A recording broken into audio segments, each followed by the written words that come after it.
Spiteful Gesture.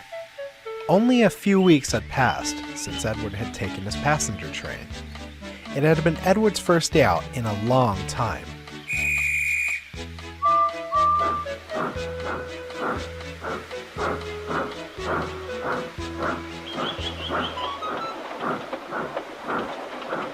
And almost all the engines had given Edward their full support. However, two did not. Gordon and 98462 were quite displeased with Edward. 98462 was one of 3 engines brought by the Fat Director to the railway on trial. He didn't have a name, just a number. He and Gordon had a great deal in common. They were both rude and cocky. However, unlike Gordon, he never seemed to know when enough was enough.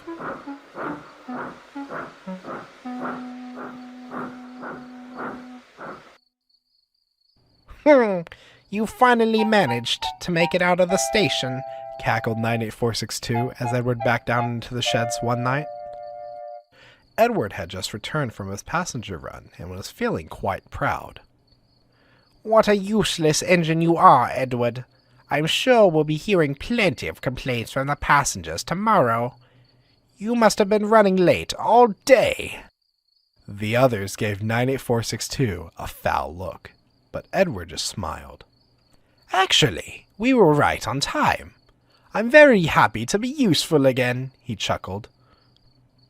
Edward knew that as long as he did not let 98462's words bother him, the engine wouldn't berate him for long. And soon enough, not getting any sort of reaction out of Edward, the big blue bully drifted off to sleep.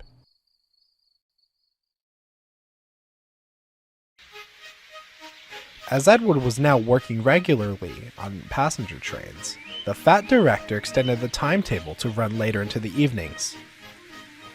This now meant Edward, Gordon, and 98462 would be running the passenger service all across the island. Edward had his doubts, but was determined to work his hardest.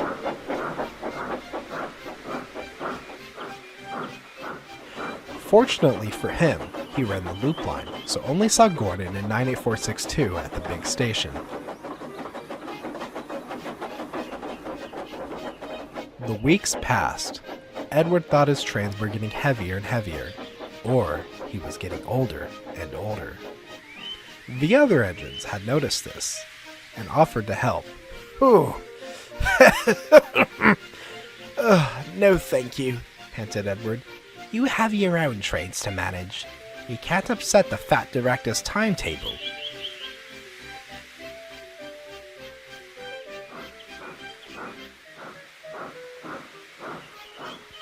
Little did Edward know, 98462 heard everything, and he made a plan. Edward arrived at the big station to collect his first passenger train. When he arrived, he saw that there were no coaches. Thomas must have woken up late again, he thought. He was just about to go collect some more, when 98462 came hooting and wheeshing into the platform, with Edward's coaches. No need to fret, he said snootily. I'll be taking your train today. We mustn't upset the Fat Director's timetable. He laughed loudly as the guard blew his whistle and set off. Edward was upset. but he thought it was best he get on with his work.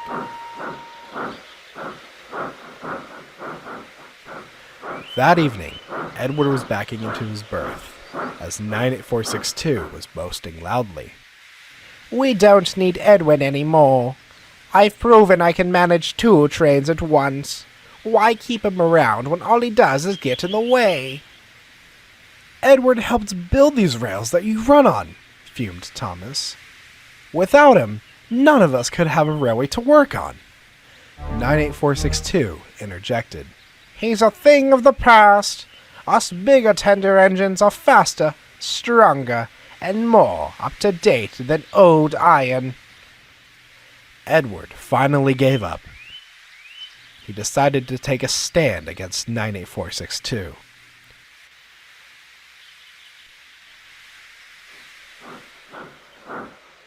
The next morning, he woke up earlier than usual to collect his coaches and make it to the platform before 98462. The yard was silent, and Edward felt sure he had beaten him. And what do you think you're doing? Fussed 98462. Edward tried to sound brave. Collecting my coaches from my passenger train.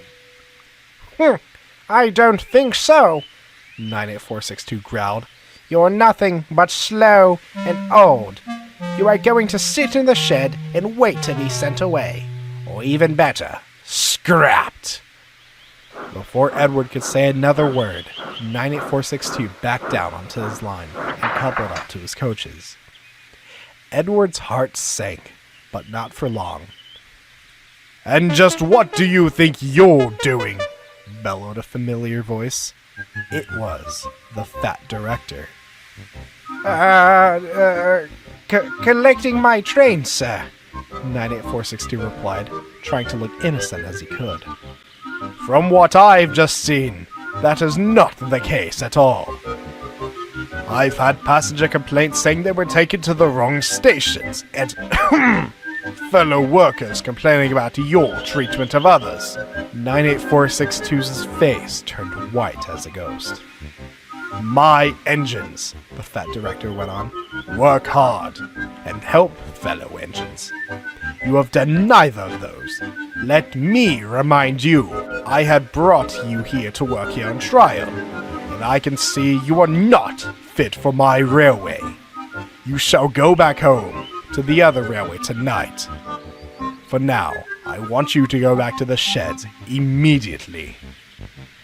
98462 couldn't muster up a response, so he sulked back to the sheds. The fat director turned to Edward. "You must understand, Edward, you are one of my engines. You might not think so, but you are not alone on this railway.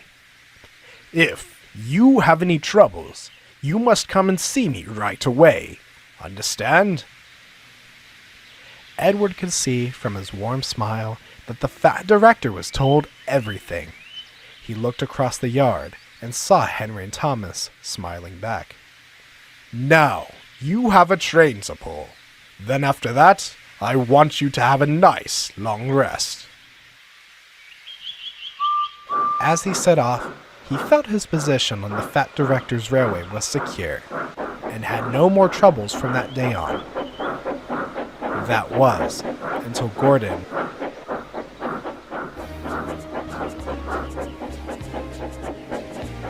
I mustn't say any more, or I shall spoil the next story.